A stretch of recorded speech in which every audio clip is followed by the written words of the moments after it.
হে দোস্ত, গল্পটা শুরু হয় তোমার আর তোমার বন্ধুর একটা ভিশন থেকে, একটা প্যাশনেট আইডিয়া থেকে, যেটা তোমার মনে হয় খুব চলবে। আর চলবে নাই বা কেন? তুমি অনেক রিসার্চ করে ডেটা জমা করেছো, তারপর তোমার এই আইডিয়াটা এসেছে। তো এখন তুমি সাকসেসফুল হবেই, কে না জানে। অ্যাট ফার্স্ট তুমি লোগো ডিজাইন করলে, নাম ঠিক করলে, যেগুলো ইনারলি ইজি। এরপর তুমি বিজনেস মডেল নিয়ে ভাবলে, সবচেয়ে প্রধান টাকা, ওটা কিভাবে আসবে। এখন এখান থেকেই প্রবলেমটা শুরু হয়। তুমি ভাবলে একটা কোম্পানি তৈরি করবে, কোম্পানির জন্য লিগালি তোমার একটা স্ট্রাকচারও বানাতে হবে। ইন্ডিয়াতে কোম্পানিগুলো অ্যাক্ট অনুযায়ী 2000 থেকে 12,000 ISO পর্যন্ত বানানো যায়, according to the type of company. But company তৈরি করার সময় তুমি ধীরে ধীরে বুঝতে পারছো তোমায় ধীরে ধীরে অন্যান্য ক্ষেত্রেও পয়সা লাগবে, মানে এতটাই লাগবে যেটা তোমার কাছে নেই। তো এখন তুমি কি করবে?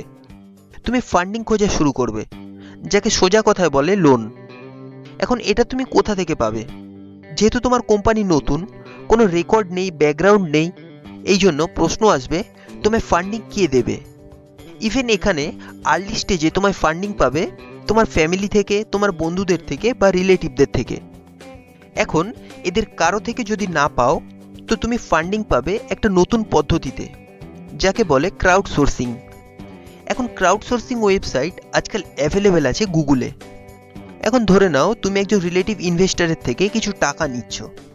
এখন যেহেতু তোমার কোম্পানিতে 1 লাখ শেয়ার আছে, যেখানে প্রত্যেকটা শেয়ারের ভ্যালু ইকুয়াল, তাই প্রথমেই তোমরা ডিসাইড করে নাও কার কত শেয়ার পড়বে। ফর এক্সাম্পল, ধরো তোমরা দুজনে 40% করে শেয়ার রাখছো, মানে 40,000 করে এক একজন। আর 20% শেয়ার তুমি তোমার ইনভেস্টরকে দাও, কারণ সে তোমায় ইনিশিয়াল টাকা দিচ্ছে। একে বলতে হবে ইনভেস্টমেন্ট। মানে সে তোমার কোম্পানিতে ইনভেস্ট করছে এটা ভেবে যে ফিউচারে সে এখান থেকে প্রফিট করতে পারবে। আর এত আর্লি স্টেজে যারা ইনভেস্ট করে তাদের বলা হয় সিড ইনভেস্টর। এখন এই ইনভেস্টমেন্ট তখনই পাবে যখন তোমার কোম্পানি চলবে। আর যদি না চলে, যেটা ম্যাক্সিমাম টাইম হয়ে থাকে, তখন ইনভেস্টরকে 1 পয়সাও ফেরত দিতে হবে না। সো এখন তুমি ভাবো, তোমার যে ইনভেস্টর সে তোমায় 10 লাখ টাকা দিয়েছে, তো তোমার কোম্পানির ভ্যালুয়েশন এখন 50 লাখ টাকা, কারণ ইনভেস্টর 20% পায়। বেসিক ম্যাথ, মানে তোমার 40% শেয়ারের ভ্যালু হলো 20 লাখ টাকা। সো এই টার্ম অ্যান্ড কন্ডিশনে তোমরা লিগ্যালি পেপার সাইন করো এবং পার্টনার হয়ে যাও। এখন ধরে নাও 1 বছর হয়ে গেছে তোমার কোম্পানি স্টার্ট করার, সব কিছু ঠিকঠাক চলছে, মানে তোমার প্রোডাক্ট বা সার্ভিস সব কিছু ভালো চলছে, কাস্টমারও হ্যাপি।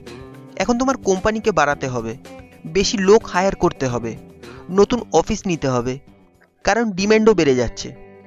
তো বুঝতেই পারছো তোমার এখন আরও টাকার দরকার। তো এখন তুমি একটা বড় অ্যামাউন্টের টাকার জন্য ওটা করবে যেটাকে বলা হয় সিরিজ এ ফান্ডিং রাউন্ড। এক্সাম্পল, ধরে নাও তোমার এখন 1 কোটি টাকা চাই। এখন তোমায় এত টাকা কে দেবে? এখন তোমায় এত টাকা দিতে পারে অ্যাঞ্জেল ইনভেস্টার্স বা ভেঞ্চার ক্যাপিটালিস্ট, যাদেরকে শর্টে বলা হয় ভিসি। ভেঞ্চার ক্যাপিটালিস্ট তাদের বলা হয় যারা অন্য কোম্পানি থেকে টাকা নিয়ে তোমাদের মতো স্টার্টআপের উপর ইনভেস্ট করে হাই প্রফিট কামানোর জন্য, বাট হাই রিস্কও নেয়। আর অন্যদিকে অ্যাঞ্জেল ইনভেস্টার্স তারা যারা এ বিষয়ে প্রফেশনাল এবং যারা নিজেদের টাকাই ইনভেস্ট করে। ইউজুয়ালি অ্যাঞ্জেল ইনভেস্টার্স তারা যারা নিজেদের স্টার্টআপস বিক্রি করে প্রচুর টাকা কামিয়ে নেয় এবং ইয়ং স্টার্টআপের উপর ইনভেস্ট করে হাই প্রফিট করে নেয় এবং তাদেরকে সাপোর্টও করে। তো এই ডেটাগুলো নেওয়ার পরে তুমি এদের দুজনের সাথেই কন্ট্যাক্ট করো, মেলস পাঠাও, মিটিং করো, যেখানে তুমি তোমার বিজনেস প্ল্যানস ডিসকাস করো। এরপর তারা তোমার টিম, তোমার আইডিয়াকে ভালো মতো বোঝে, তোমাদের মধ্যে কতটা পোটেনশিয়াল আছে, কতটা আইডিয়া ক্রিয়েটিভিটি আছে, কতটা চলতে পারে, কতটা নয়। এখন হ্যাঁ, ম্যাক্সিমাম লোক যাদের তুমি কন্ট্যাক্ট করো তারা কেউ রিপ্লাই পর্যন্ত দেয় না, বাট কেউ কেউ ইন্টারেস্ট দেখায়। তাদের মধ্যেই কেউ কথাবার্তা মিটিংয়ের পর তোমার কোম্পানিতে ইনভেস্ট করার জন্য রেডি হয়ে যায়, কারণ তারা বুঝতে পারে তোমার মধ্যে পোটেনশিয়াল আছে। এখন সব কথার পর ডিসকাস হয় কোম্পানির ভ্যালুয়েশনের। এখন দুরকমভাবে কোম্পানির ভ্যালুয়েশন হয়, এক প্রি মানি ভ্যালুয়েশন আর একটা পোস্ট মানি ভ্যালুয়েশন। প্রি মানি মানে আজ রাইট নাও তোমার কোম্পানির ভ্যালুয়েশন কত, যেখানে পোস্ট মানি ভ্যালুয়েশন হলো তোমার প্রি মানি ভ্যালুয়েশন প্লাস তোমার ওপর যতটা ইনভেস্টমেন্ট হবে অতটা। মানে সিরিজ এ তে টোটাল কতটা ফান্ডিং ভ্যালু হলো তোমার কোম্পানির। এখন কথা হলো তুমি ইনভেস্টরের সাথে বার্গেন করার সময় পোস্ট মানি ভ্যালুয়েশনই দেখবে, বিকজ পোস্ট মানি ভ্যালুয়েশনই ডিসাইড করে ইনভেস্টমেন্টের পর তুমি কতটা টাকা ইনভেস্টরকে রিটার্ন দেবে আর তার ভ্যালু কি হবে।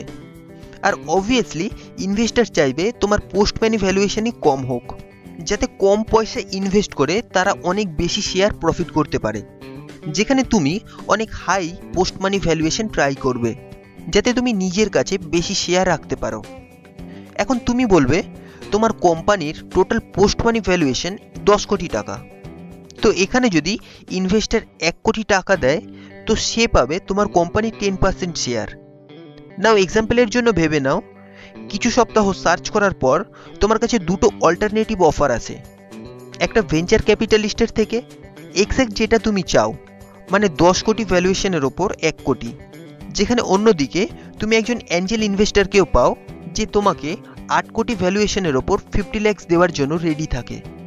তো এখন ডাইরেক্টলি দেখলে তোমার ভিসির অফারই বেস্ট লাগবে, যে এক্স্যাক্টলি তুমি যেটা চাও ঠিক সেটাই দিচ্ছে।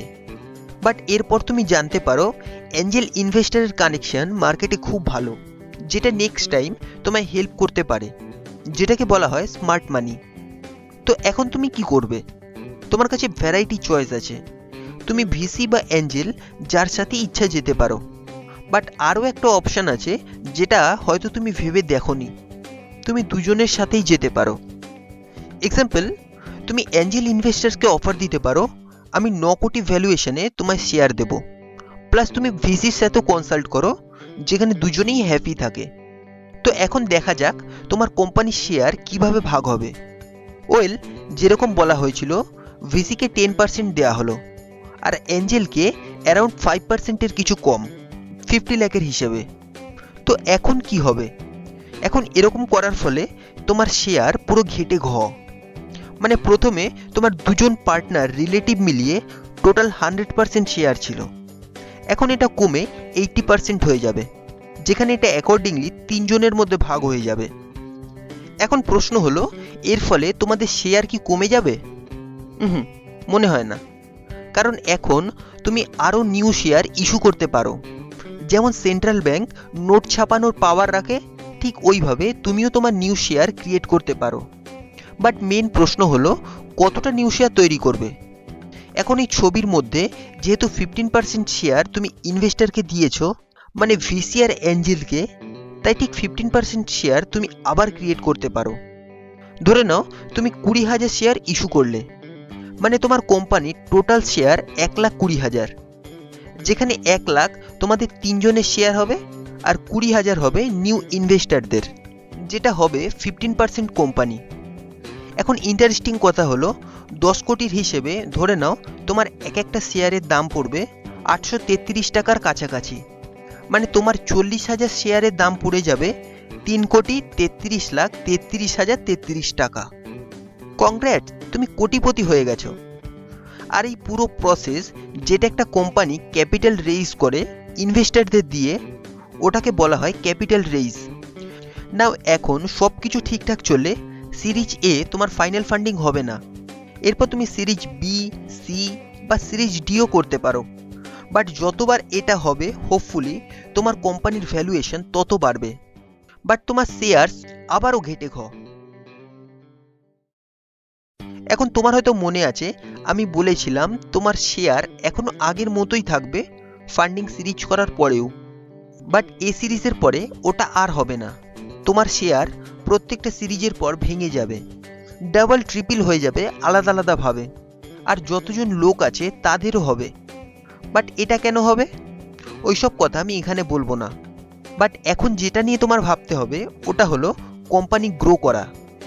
সো এরকমভাবেই দেখতে দেখতে 6 বছর হয়ে গেল, তুমি সাকসেসফুলি 4টে ফান্ডিং রাউন্ড কমপ্লিট করেছো। প্রত্যেকবার তোমার প্রোডাক্ট লঞ্চ করেছে এবং কাস্টমারও স্যাটিসফাই হয়েছে। বড় বড় নিউজ আর্টিকেল, ওয়েবসাইট তোমার ব্যাপারে লিখছে। আর সবচেয়ে বড় ব্যাপার হলো এটা ফার্স্ট কোয়ার্টার যেখানে তোমার কোম্পানি খুব প্রফিট করেছে। নাও এখন আসছে তোমার এক্সিট করার সময়। এক্সিট করা মানে ইনভেস্টরের কাছে ওই সময় যখন সে তার শেয়ার, যেটা সে এত বছর ধরে জমিয়ে রেখেছিল, সেটা এখন সেল করে দেবে। বড় অ্যামাউন্টের প্রফিট কামাবে, যেটা এতদিন তার কাছে স্বপ্ন ছিল। যে সবার প্রথমে ইনভেস্ট করেছিল সবচেয়ে বেশি রিস্ক নিয়ে, অবভিয়াসলি সে সব থেকে বেশি প্রফিট কামাবে। এখন তোমার হাতে দুটো অপশান আছে কোম্পানি থেকে এক্সিট করার। ফার্স্ট, তুমি তোমার কোম্পানিকে কোনো বড় কোম্পানির কাছে বেচে দাও। আর সেকেন্ড, তুমি স্টক মার্কেটের থ্রু দিয়ে তোমার কোম্পানির শেয়ার অল্প অল্প করে সেল করতে পারো।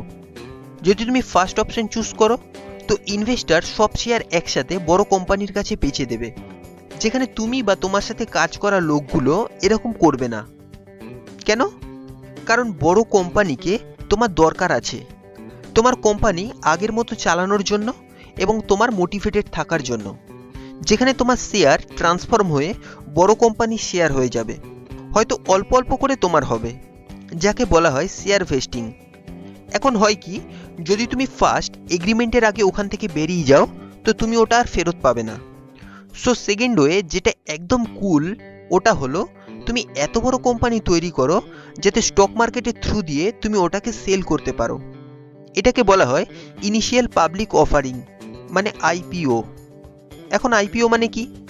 আইপিও হলো ক্যাপিটাল রেজ করার একটা প্রসেস, যেখানে ভিসি, অ্যাঞ্জেল ইনভেস্টার্স বা রিলেটিভদের থেকে টাকা না নিয়ে ডাইরেক্ট পাবলিকদের থেকে টাকা নিয়ে নিজের শেয়ার বিক্রি করা।